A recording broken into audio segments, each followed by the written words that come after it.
好，欢迎您回到新闻大白话的节目现场，我是钱子，介绍这1个小时的来宾。首先是国际政治专家赖岳乾老师，主持人好，观众朋友大家好，以及前国安会副秘杨永明老师。钱子好，大家好。另外是我们的空军前副司令张延廷将军。主持人好，大家好。好，观众朋友，我们赶紧来看看，包括现在英国的街头很骚动、很骚乱。除了经济因素之外，我们看到随机杀人的案件，而且是对妇女跟小朋友下手，真的让人看了觉得很难受哦。最新的一个案例是11岁的女孩，还有34岁的妇女遭到刺杀。可是这个犯案的地点是伦敦的闹区哦，而且有很多外国游客会来这里观光哦，所以你就可以看到呢，当地呀，包括英国民众非常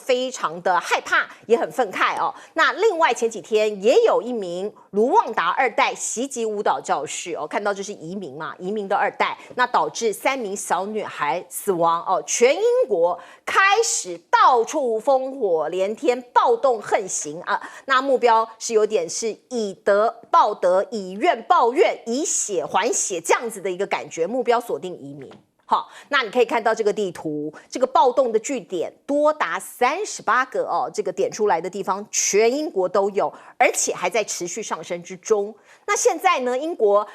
这个有一些媒体就报道说，哎呀，这个暴动是来自于普丁哦，是来自于普京，来自于俄罗斯啦哈。这个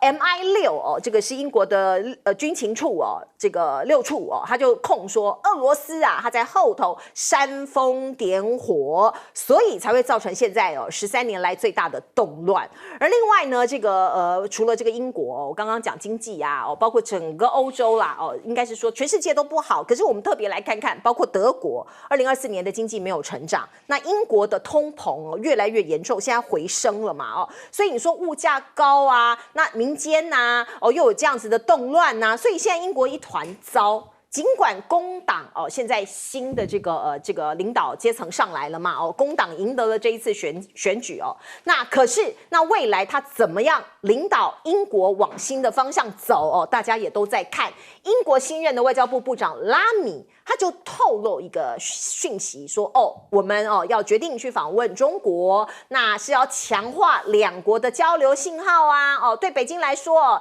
趁着我们这个政党轮替之际啊，重新检视2国的关系是一个好机会。可是我们目前为止都看到拉米讲，看到英国媒体报道，中国大陆好像看起来比较没有报道，好像也没有什么回应啊。所以有一说就是拉米他急着高调公开喊话，透过媒体把这件事情变成事实。是因为英国的经济需要中国支援吗？那另外我们再来看看一个指标，北京在英国有一个大使馆。可是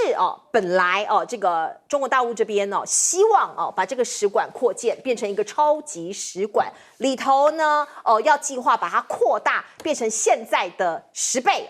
比现在多10倍这样子的地理面积并且要新增文化交流中心。可是在2022年那个时候就被打回票理由是说附近有居民在抗议啦所以这一次工党隔14年重新上台，那有没有可能这个 project 这个计划有可能让它过呢？这也是一个对华政策的新考验。而另外我们也可以看到呢，包括英国的政坛变天过后这个中英关系啊 BBC 都做了很多的一个专题报道，到底未来会怎么走呢？可是在这个时间点我们也可以看到，包括 AUKUS 它这个签订关键协议这个美国英国还有澳洲3方安全伙伴关系签署了什么包括核装置以及原料的转移协议。那王毅他就这个发出了抗议他说这个会违背南太平洋无核区条约的宗旨，因为这个澳洲在南太平洋这个在这个南半球嘛南太平洋，所以你可以看到很多的角力表面上平静无波，可是底下呢其实都是政治上面的一种这个交错的关系跟利益。而另外我们看到呢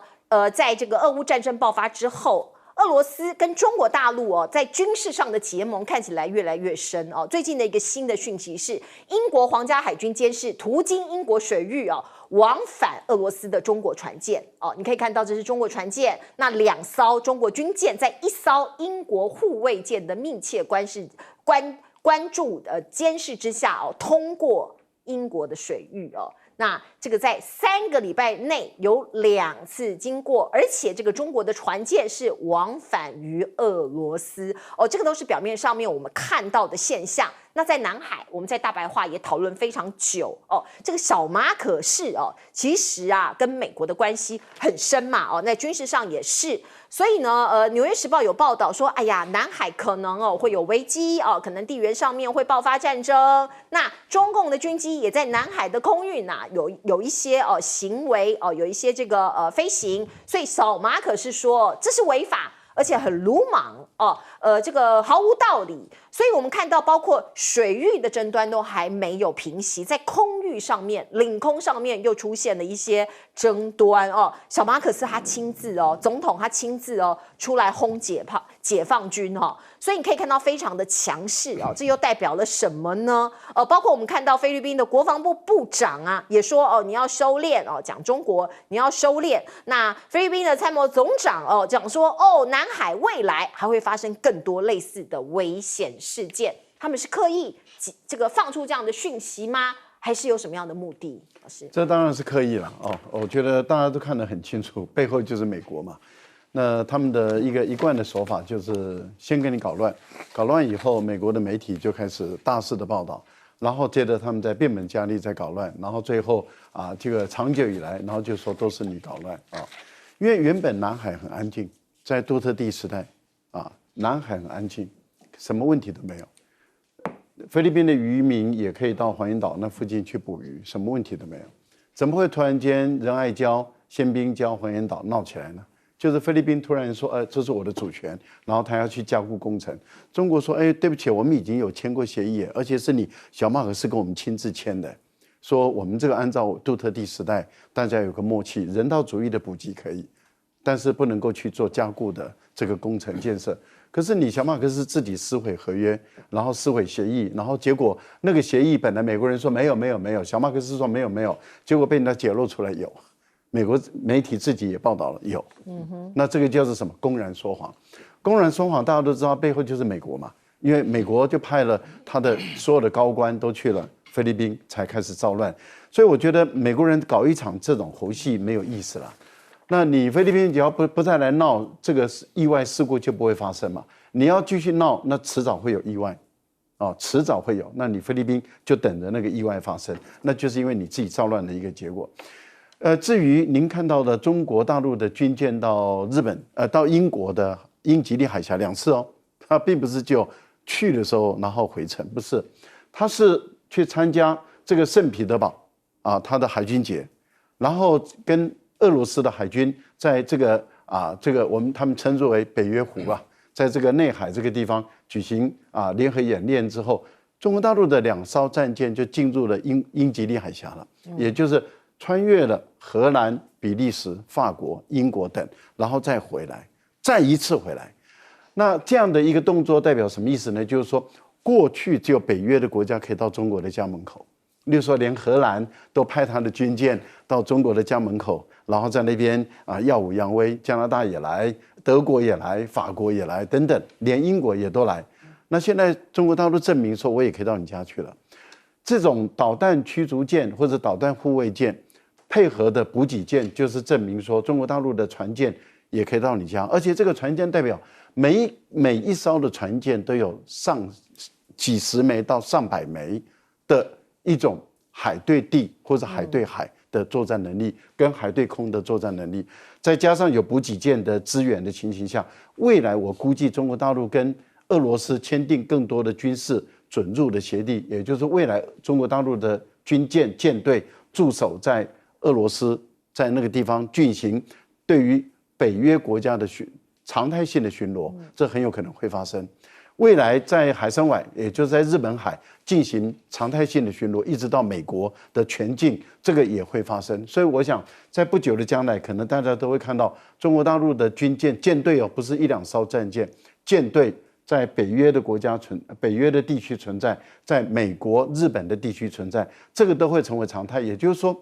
今天过去都是你到我家来，现在是我到你家也去了。那大家走来走去嘛，那你敢对我怎么样，我就敢对你怎么样。那以往如果你没有这个实力的话，就是人家到你家来，你没办法到人家去，你就是被人家欺负嘛。可是现在情况就是我也可以打你了，那我也可以打你，而且我的导弹驱逐舰、护卫舰那么更加强大，甚至未来航母都到了，那这个作战能力就更强了。我想这个就是让你北约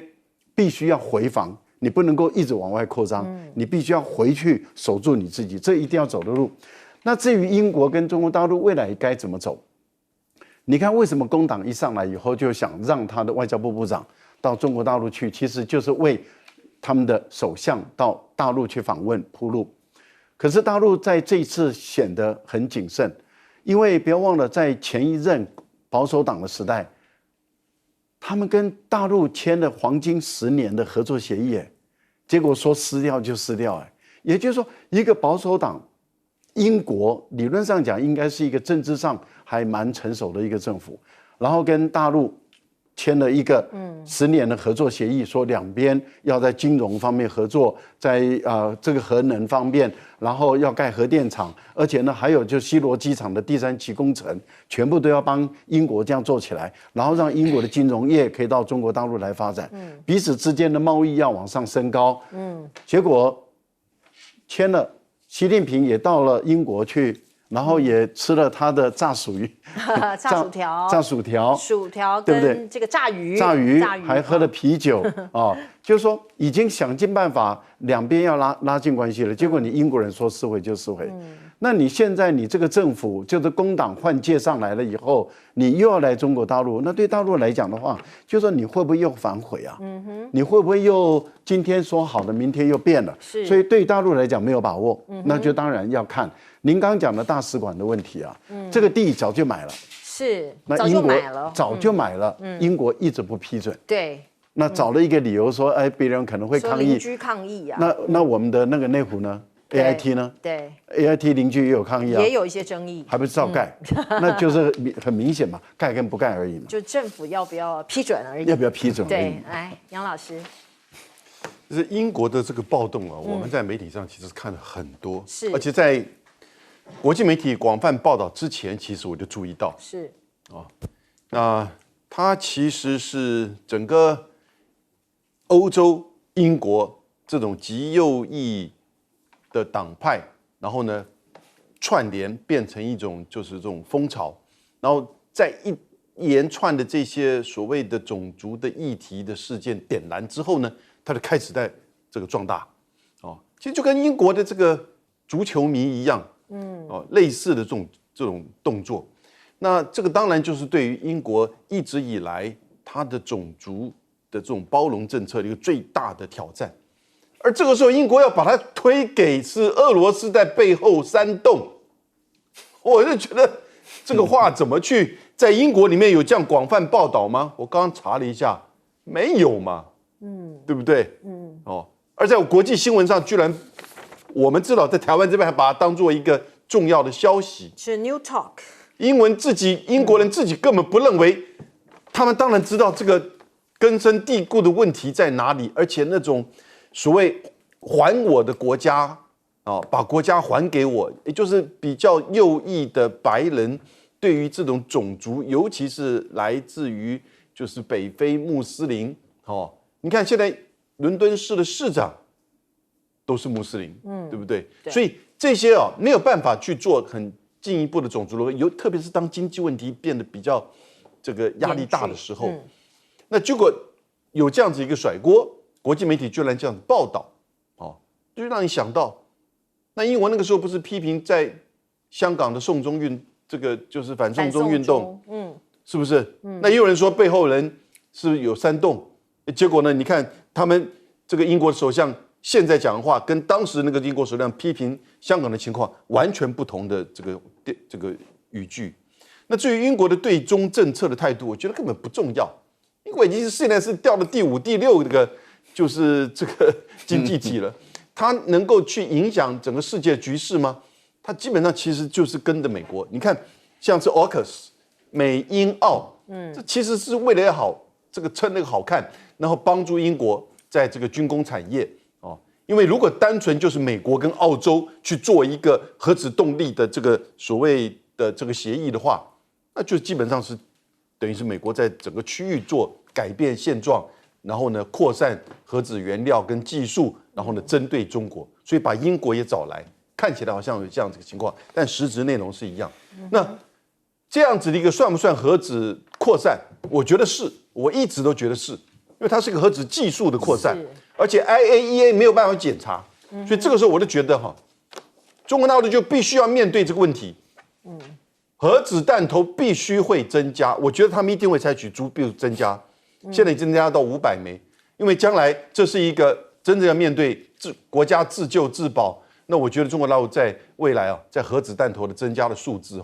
可能会接近破1000枚的可能性。哇，大家在竞赛了来。那我认为南海的问题这个菲律宾这个底气会越来越不够。我们看了从今年6月份的那个断指事件呢，他们因为海警船过去取缔，那菲律宾的那个士兵那个指头断掉，还有8把的那个冲锋步枪被没收了。那我们可以知道，那有4个趋势来看呢，菲律宾在这一方面呢，它的能力或者越来越不足。第一个，我们可以知道，最重要的是美国采取观望的态度。美国并没有涉入很深。美国一般来看，美国航母舰也离开了，这个大型的这个飞弹驱逐舰也不进驻菲律宾的苏比克湾。那就知道美国在态度上的话，采取观望的态度，让菲律宾去应付。那这样菲律宾的最后最大的靠山，那就相形失色了。那第二个，我们可以知道，那个中国大陆自从美济岛、还有主碧岛、还有永暑岛填礁造岛完毕之后距离黄岩岛也好，或者是我们讲的仁爱礁，还有仙滨礁都很近啊，他们飞机都有机场，一起飞就到了。那这样的话，以前的时候是有这个我们讲的距离的问题，现在没有距离问题，一起飞就到了。那这样的话，对菲律宾来看，菲律宾以前有距离优势，因为毕竟距离吕宋岛跟巴拉望岛菲律宾近，它可以就近支援。但是现在问题是，这几个填礁造岛完毕之后，那直接就我们讲的战力直接投射过去了。那这样的菲律宾的优势，它有距离的优势，现在距离优势也不存在了。那第三个，这个中共的这个山东号的航空母舰这航空母舰是常驻在海南岛。那海南岛距离黄岩岛多远呢？800公里。那这样航空母舰一出来就已经到了。那这样的他们就是首当其冲，就是这几个这个争议的岛礁。所以按照道理讲，菲律宾的这个地缘战略的优势本具的，也因为中国大陆的航空母舰的成军，而且有常驻在这个海南的三亚湾。那这样的话，那个菲律宾的这个优势又失去了。那山东号常常都要出来训练到南海或通过巴士海峡，就是这3个岛礁就在附近。这是中国大陆的第3个优势。第4个优势，中国大陆现在无人机开发非常成熟，无人机起来之后，把所有的这些黄岩岛也好，仙滨礁也包含仁爱礁了，整个海上动态掌握一清二楚。以前要有人机过去，现在不用了，无人机过去整个看得一清二楚，然后直接通过电子光学直接传到中国大陆的这个指挥中心，直接可以掌握到当时海空动态，要派海警船，还是要派军舰，还是要派什么其他的这个海上民兵来做应对，那很方便啊。所以这4个优势被中国大陆慢慢都拿到了。那所以这3个岛礁，菲律宾的底气越来越不够。是。我们再来看看美国总统大选川普现在的民调看起来是全民调落后于贺锦丽，可是他要急起直追了今天早上8点当地时间，他接受马斯克的专访，在 X 上面。那大家知道过去Twitter 的前身这个 X 的前身是 Twitter 嘛，包括 Facebook 其实都封杀川普。那现在呢，他重返了这是1年多以来，他睽违1年多以来重新回到 X 发文。那这个直播一开始的时候呢，发生了一个技术性的灾难，没有办法直播出去为什么？因为它被攻击了，被 DDoS 攻击是一个阻断服务攻击，所以呢 delay 了30分钟之后才顺利直播。那我们也可以看到呢，线上累积我们看到的这个同上的这个累积人数是1780万蛮多人的。不过必须讲，因为全世界都关注嘛。那这个川普到底说了什么呢？在直播中，他特别谈到了说，当面临俄罗斯、中国还有北韩像这样强大核武的国家以及威胁如果你们的总统不是有面临危险的这个可以处理这些危险的话哦，我们就没有办法这个去 handle 或者是面对这样的事情啊。这个川普意思言下之意就是我才能够处理像这样的问题，如果是由贺锦丽当总统，他没有办法处理的。那另外呢，我们看到包括他这个抛出来的问题是说，你能想象吗？像是贺锦丽如果跟习近平站在一起谈判。他可能只会傻笑啊！所以一定要由我川普才能跟习近平一起平起平坐哦。所以呢，他自己又自夸自擂说，我跟国际领袖都很熟啊，像是习近平啊，还有金正恩啊，我们都有交情哦。的确啦，他们都曾经有见面哦，也有做过一些谈话哦，包括在北韩那个38度线那一次哦，我们都有看到那个历史的镜头跟新闻画面。那贺锦丽自己也有一个问题，尽管她现在声势有被拉起来，可是她宣布参选之后，她不受访哦，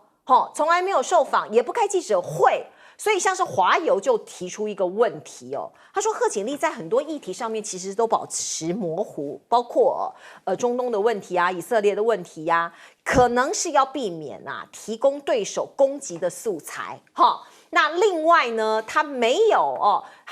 有自己的理念的详述啊，也没有告诉说大家他的手段啊是什么啊，所以可能大家不知道他真正的想法是什么，所以选民会质疑哦，他是不是只跟着政治风向摇摆，也会怀疑说你选前选后会不会不一样哦？这个模糊的空间也太过模糊了。而另外我们看到川普的副手范斯他说我们不想跟中国开战，可是中国一定是一个敌手是一个很强大的对手。那另外我们看到奥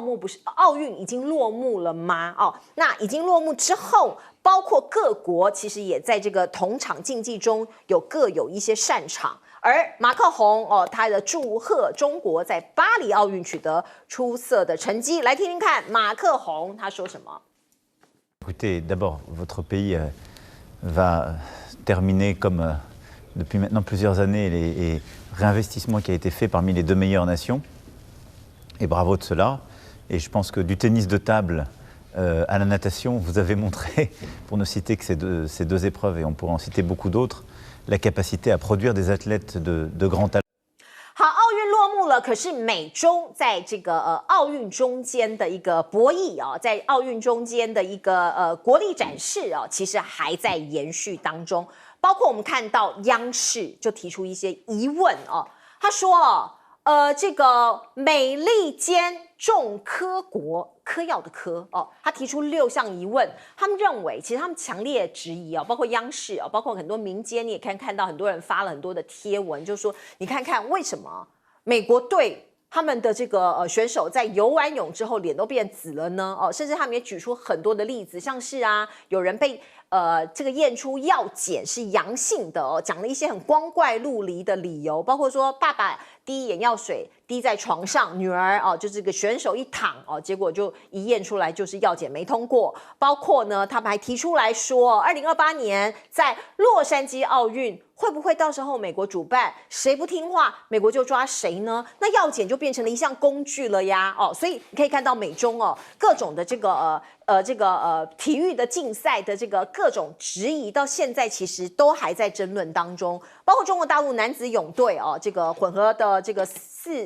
混合接力赛100公尺混合拿下金牌我们看到这一位小选手，年轻的选手潘展乐他的逆转胜，到现在很多人都津津乐道因为他实在表现了超高的技巧，包括解说员都很激动的在解说。而另外我们看到几位跳水的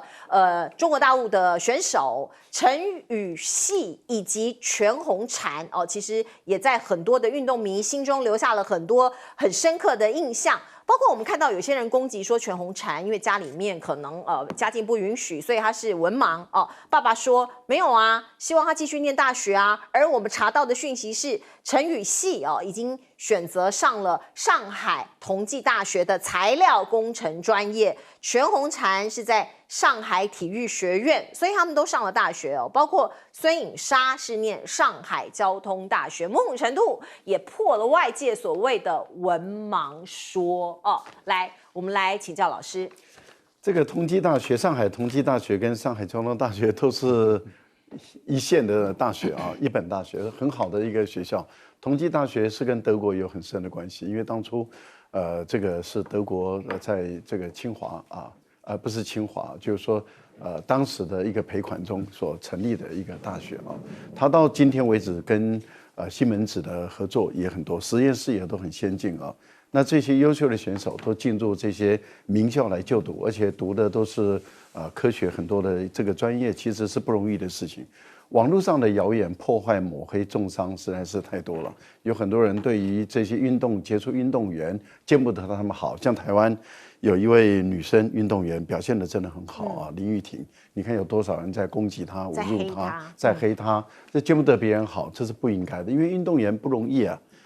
他们的体魄、体能、意志、技术、技巧、专业的知识、科学的知识，这些都不是一个所谓的四肢发达，现在都是一种高知识、高技术含量的一种运动啊。我觉得太多人实在是不太了解运动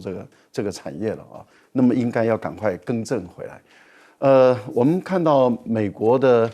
这个游泳队确实普遍清一色游到底的时候都变成紫色，这个美国盖不了。美联社即使 P 图也盖不了，因为路透社或者其他的外媒，世界各国的媒体所拍到的，电视直接转播出来的，看到的就是清一色都变成紫色，这个太诡异了。到目前为止，美国没有给大家一个合理的解释。可是现在大家最担心的是什么？就是美国的国内法，它的要件凌驾于WADA之上，凌驾于 ITA 之上，这个倒是严肃的事哦。那么根据这一次美国在药检的时候的这种不成比例的这种要求，例如说中国大陆的选手被药检了，平均每一个人2、3次，而美国只6次，而中国大陆要求要比照办理的时候，美国拒绝。那问题就在于，在美国的举办运动的时候，美国的法律它凌驾于WADA之上，那如果美国要求你要接受药检，你拒绝，他可不可以马上就逮捕你？可以的哦。所以当时在结束的时候，很多国际的媒体记者就问美国的这个奥林匹克委员会说：“你的国内法凌驾于WADA之上，这是不对的。但是你怎么解决？”他们没有回答。没有回答就代表什么？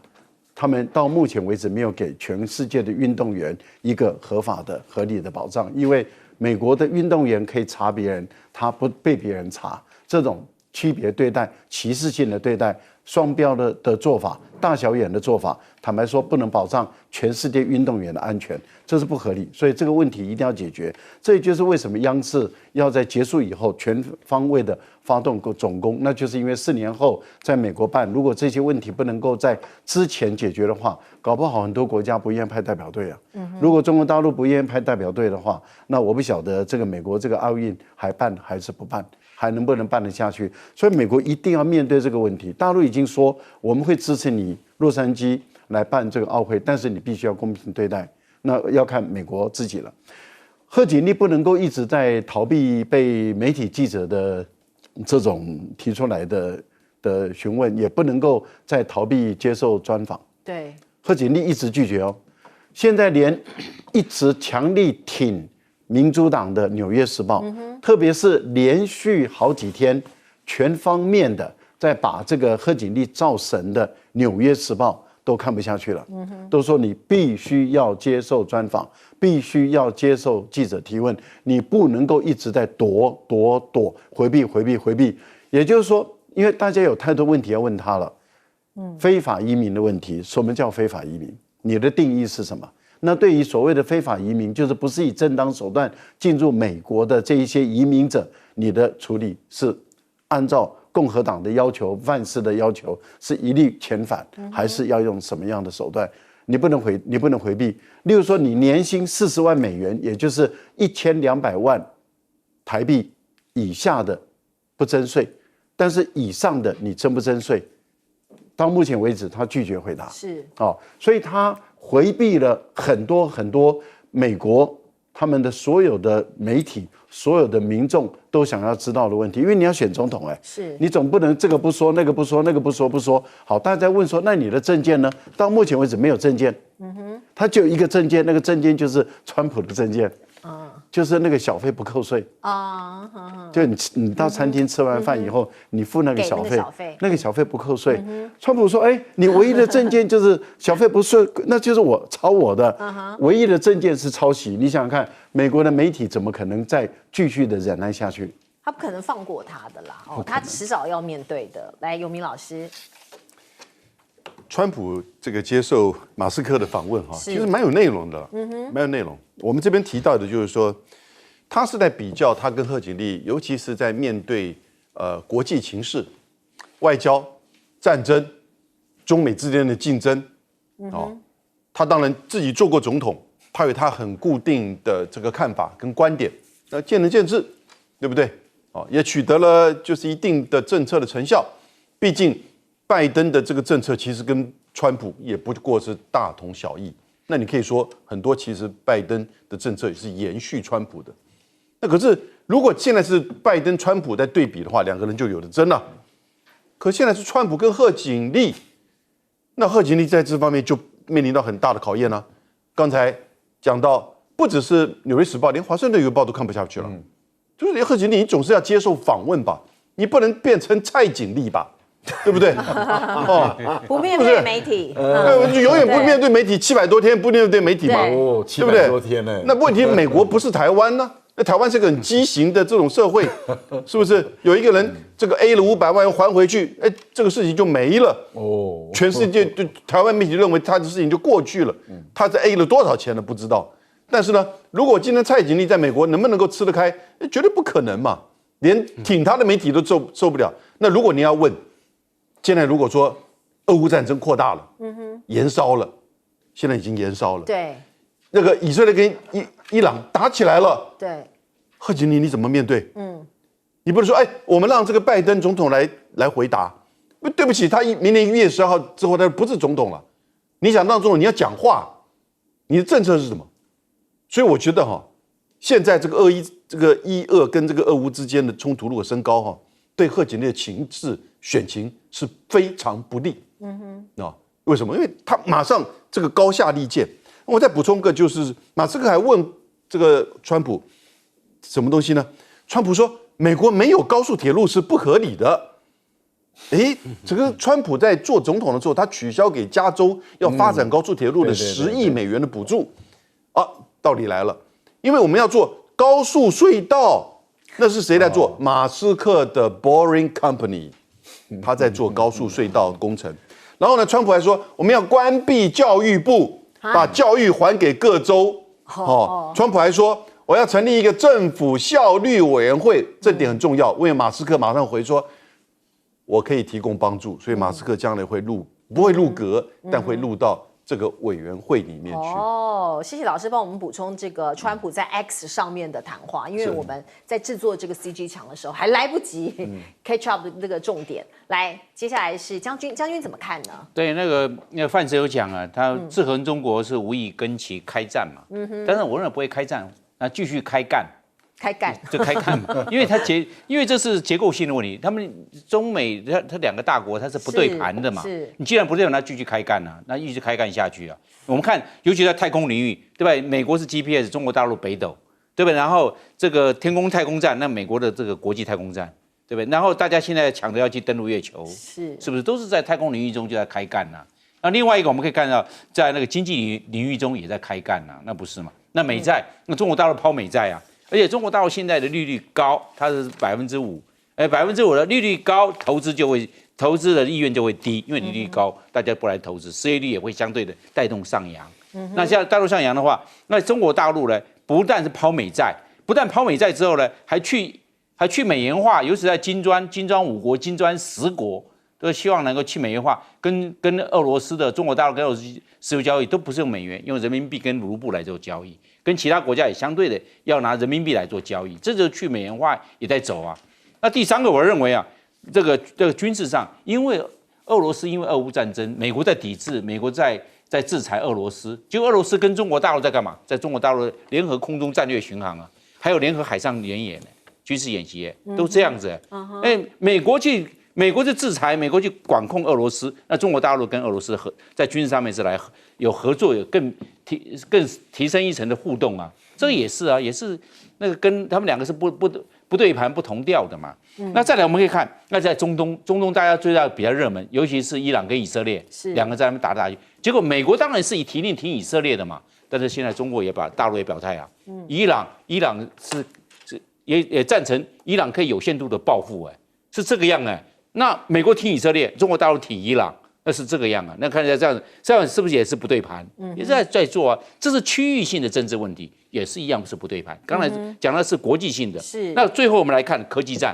科技战的话，中国大陆也是受到美国在晶片这一方面的，希望它降速，有没有？希望大家对中国大陆晶片的输出，在技术上是有管制的。不要像中国大陆那么快就拿到，那么顺利拿到晶片，或者叫做半导体这方面的技术，还有它的制程，是这个样嘛？是你看看各个领域中，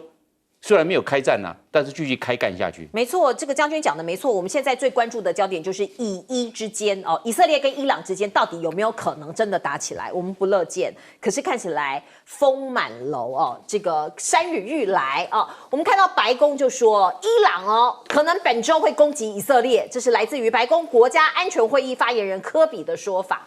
其实他们预测好多次，一下子说是8月初，一下子说是8月12号，现在说是本周所以真的是迫在眉睫吗？我们看到以色列的军队进入高度的戒备布林肯打算到中东去坐镇13号时间点，可以显示这个地方真的是高度紧张要不然这些人不会飞过去嘛。那另外我们看到伊朗西部接壤伊拉克的边境有军演，也在加强战备警戒。珍珠党这边有动作他完全撤出了贝鲁特总部以色列呢禁止空军人员出境通进修也不能出境，所以呢是要因应伊朗的攻击吗？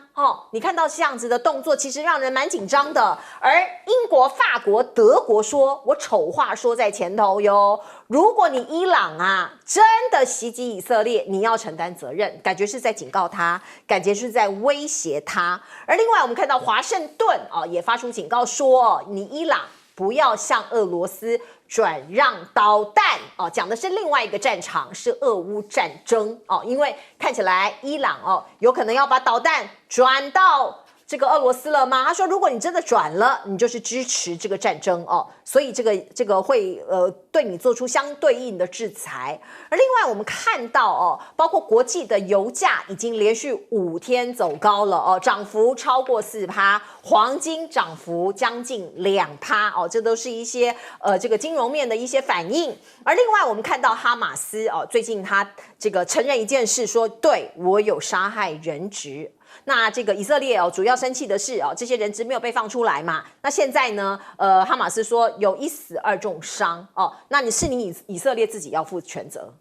是你要负全责，是你逼我这么做的。而另外我们看到俄乌战争，俄罗斯跟乌克兰的战争打了这么久，第一次我们看到乌克兰反攻啦，他打到俄罗斯去了那这个乌克兰最大反攻，这一周掌握了1000平方公里的俄罗斯领土那等于是俄罗斯一整年占领乌克兰的领土相当所以突然泽伦斯基吃了大补丸吗他就说战争正回到俄罗斯。那我们看到这一幕其实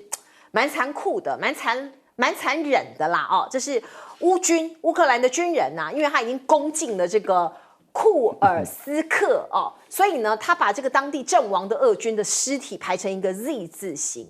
这个就是表示胜利的意思嘛可是呢他用来羞辱俄军，那我们看了真的是觉得蛮残酷蛮残忍的，这是战争的这个邪恶的地方。而另外华府的智库民调显示，80%的美国民众说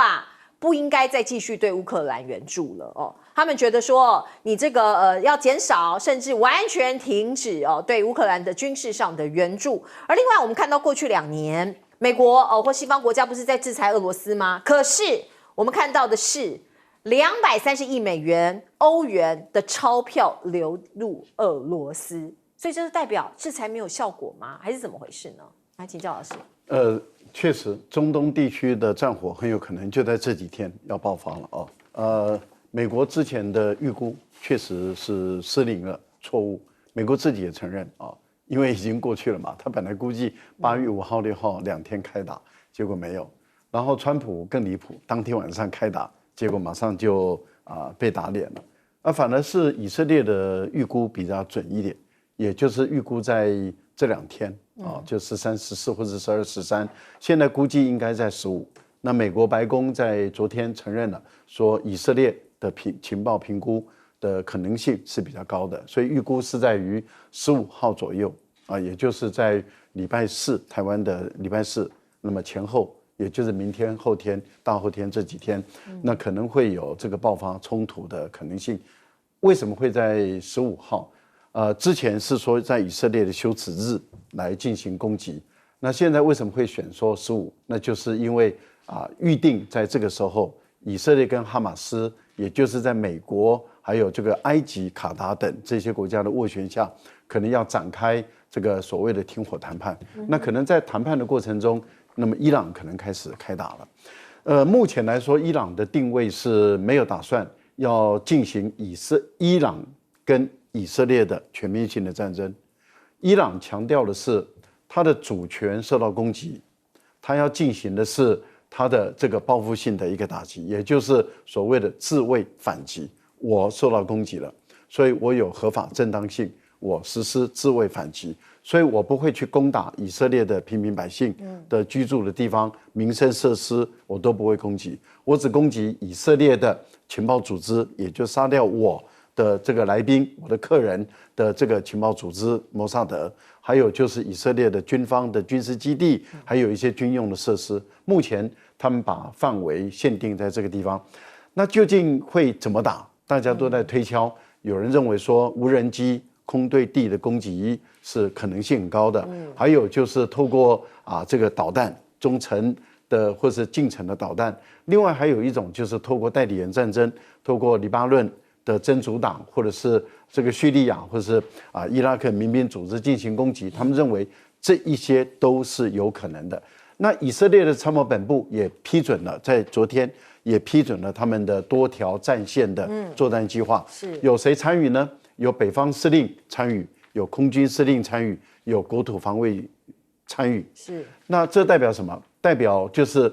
以色列的评估跟目前大家评估伊朗的攻击线是比较吻合的，也就是北方的防卫、空军的防卫，还有就是本土的防卫。那大家要留意的地方是呢，一旦开打以后，油价会波动，股市会波动，所以在这段时间会建议观众朋友要有这种风险管理、避险的一些措施。好，我们接下广告。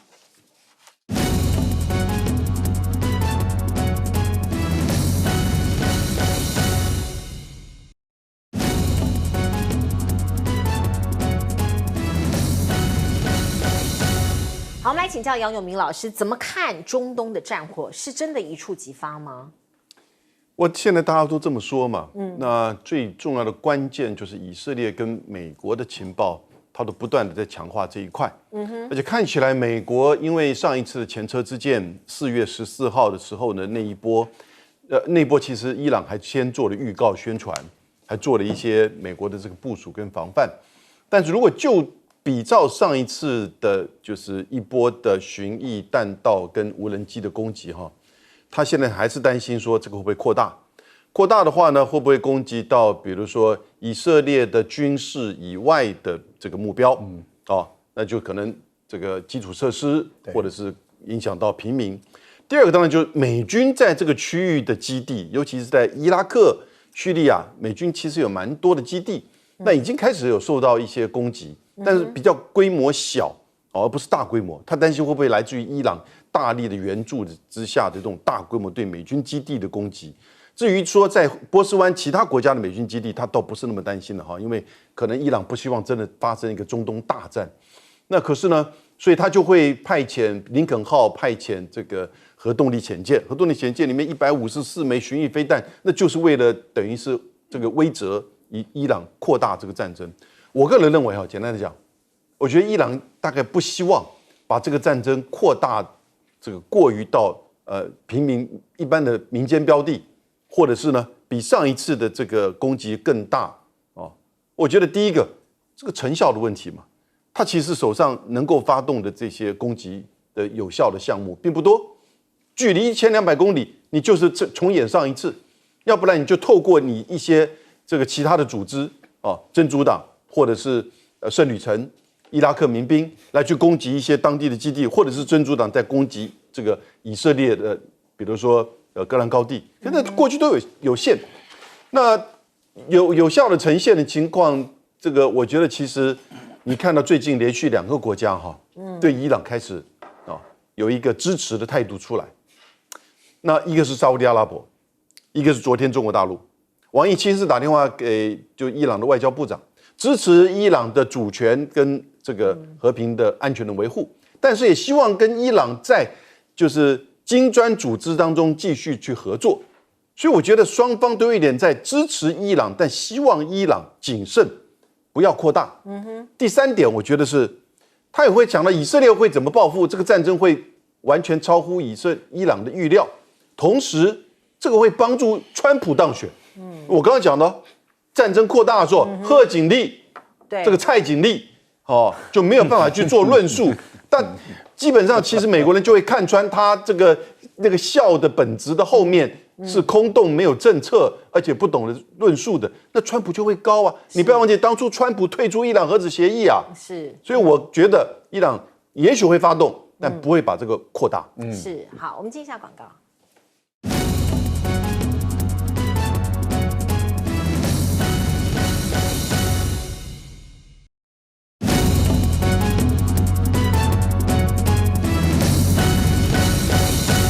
好，中东的局势看起来升高了，因为现在看起来以色列的军人停止休假。对，尤其空军停止休假嘛，那就是他的飞行员是不是要上飞机要跨境，所以炸那个黎巴嫩的真主党的贝鲁特，又炸那个叙利亚的大马士革，都有可能啊。因为这些都是飞行员，他一出境的话，战机没人飞不可以啊。所以我认为这个以色列这个国家啊，它比较它可以打，但是不耐拖。因为它是工业发展国家，拖下去对他来讲，以色列是不利的。但伊朗无所谓啊，伊朗不但可以打，他也耐拖啊，耐拖，他国土够大，他耐拖。他从1979年，美国都对他经济制裁，因为人质危机事件一直制裁到现在。是，反正他已经就是这个样子了，反正他是打光脚了，打光脚继续打光脚也无所谓。所以伊朗来讲，时间站在伊朗这一边，而且伊朗他在上礼拜没有发动战争，讲先对以色列搞得人心惶惶。为什么？因为随时好像要来，结果没有来。那哪一天来不知道，时间压力产生也造成心理压力，是这样。所以整个来看的话，对以色列来看是不利的。那我们现在来看乌克兰泽连斯基派了这些部队啊，这个跨境进入俄罗斯，进入库尔斯克，我要认为这个孤军深入，孤军深入原则上对乌克兰来讲是不利的，因为你的后勤补给。刚刚赖教授我们在聊天的时候有提到啊，他万一切断补给线，你孤军深入，你的后继不上怎么办？是弹尽粮绝，你会造成怎么办？不是投降就是全部被歼灭哦。是按照道理讲的话，他牺牲会非常惨重哦。一时能够得胜，因为他攻势会有作战的效果，一时的得胜不能代表长久的得胜啊。